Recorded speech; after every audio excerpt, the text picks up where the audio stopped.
देश के घटते जीडीपी के आंकड़ों को देखते हुए ये अनुमान लगाया जा रहा है कि भारत आर्थिक मंदी के दौर से गुजरने वाला है। आंकड़ों में 23.9 की गिरावट ने भारत को अन्य देशों की तुलना में पहले स्थान पर पहुंचा दिया है। भारत की अर्थव्यवस्था को लेकर अर्थशास्त्रियों ने भी अपनी राय जाहिर की। वहीं कांग्रेस के पूर्व अध्यक्ष राहुल गांधी ने भी आर्थिक व्यवस्था में गिरावट को लेकर क्या कहा है, सुनिए।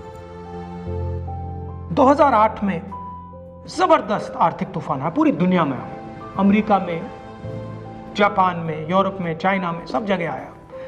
अमेरिका के बैंक गिर गए, कंपनियां बंद हो गई, एक के बाद एक कंपनी की लाइन लग गई, बंद हो गई। यूरोप के बैंक गिरे, मगर हिंदुस्तान को कुछ नहीं हुआ। यूपीए की सरकार थी, प्रधानमंत्री जी के पास गया और मैंने उनसे पूछा, मनमोहन सिंह जी बताइए, पूरी दुनिया में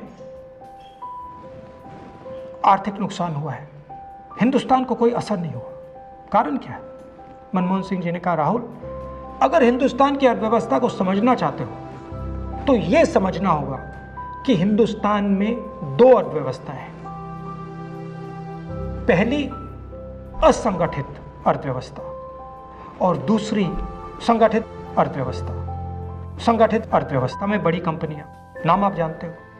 असंगठित अर्थव्यवस्था में किसान, मजदूर, छोटे दुकानदार, मिडिल साइज कंपनीज। जिस दिन तक हिंदुस्तान का असंगठित सिस्टम मजबूत है, उस दिन तक हिंदुस्तान को कोई भी आर्थिक तूफान छू नहीं सकता। अब आज के दिन आते हैं।